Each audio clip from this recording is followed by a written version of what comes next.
By the end of this video, you will understand one of the most well-known algorithms in computer science, which also happens to be the most common interview in all of tech interviews. It's called two-sum. The question is, given a list of numbers here, find two numbers in that list which sum to a given target number and return the two indices of those numbers. There are some rules here, which is you may not use the same number twice, and you must assume there is exactly one solution. So, for example, 3 plus 4 equals 7, so we would return the indices 1 and 2. Now, here is a way that we can solve this problem, probably what you're thinking, which is we loop through the numbers and then we do an inner loop here. So, for example, we check 1, 3, then 1 and 1, 4, and 1, 5, and 1, 7, and add them together. So like 1 plus 3 is 4, 1 plus 4 is 5, 1 plus 5 is 6, 1 plus 7 is 8. And we just keep checking like this. And 3 plus 4 is 7, 3 plus 5 is 8. But look, we already saw 3 plus 4 is 7, so we'd be done. So what is the complexity of this, right? We will say the complexity of this is actually O of n squared.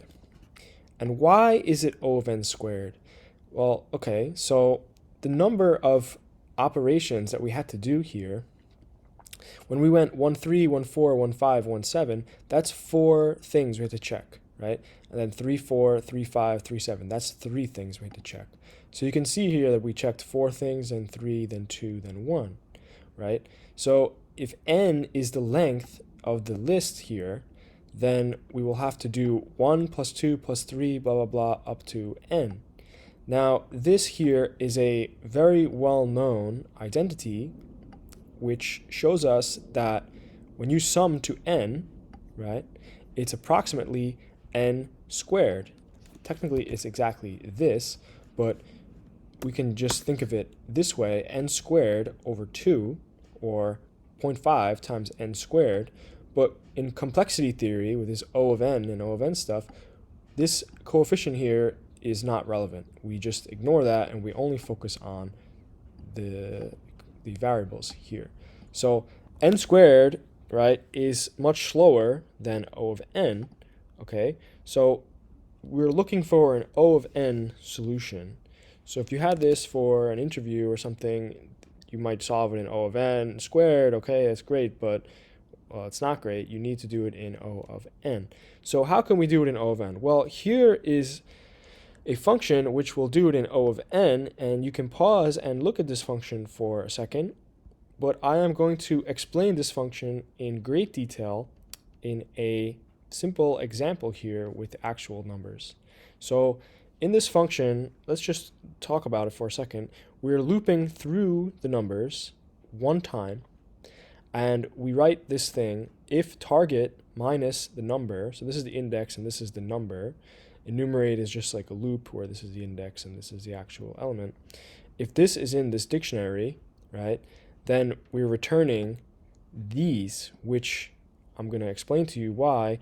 These are going to be the two indices that are required. So see, return index and the complement of the current index. I'll explain what that means. So if this does not occur, this is basically the when this happens, if this if statement is true, then the search is completed, basically, and we're going to return this. So if you didn't understand that, that's fine. I'm going to explain exactly what is going on here in this, right? So let's bring this down. So we're looping through these numbers here, and the target is 7, right? Now, on the first index that we get to, right, I is 0, the dictionary looks like this, and we say, is target minus num in D? So what are these numbers? Is 7 minus 1 in D, right? Num is going to be the actual number, and I is the index. So no, so we set D1 equals 0. So we're setting the number in D is the key here, the number is the key, and the index is going to be the value. Okay, so then we go to the next one. I equals 1. So at this point, the dictionary looks like this, where it means D of 1 equals 0.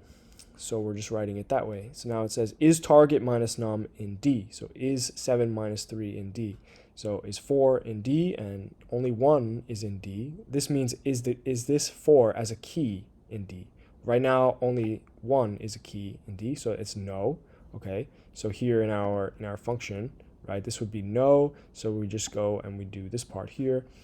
And now, okay, why are we doing all this stuff? You're gonna see right now why we're doing all this. It seems like you don't know why probably it's happening, but when we get to this point and you see yes, now you're gonna understand why we're doing all this.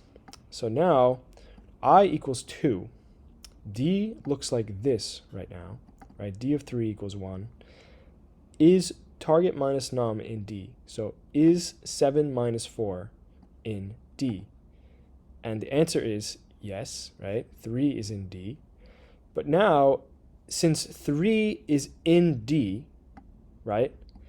3 is the number that we need to add up to 7, right? Because target minus num is the current number, which is 4, right? We're at this number right now. And target minus num is exactly the number that we need to add to get to target, right? So if that number, target minus num, is in D, right? Well, now we know the index of that number because we saved the index of that number. It's right here. D of 3 equals 1, right? The index of 3 is 1. So we don't have to go back and search all again to find that index. We know that index because it's saved right there. So target minus num, 7 minus 4 is in D. And so now the indices are just the I that we have, that we're at right now, so we know we're at this index, and also this number that we saved, right? So I is 2. So indices equals, say, 2 and D of 3, right? This number here. So that's exactly what this is, right? Target minus num and the I, and it's returning the index for you. And that's how we solve this. If you like this solution, you can check out some of the other videos. You can like the video, subscribe, and also check out the description below. I have some links there to some sites and businesses that I have created that you may be interested in. Thanks.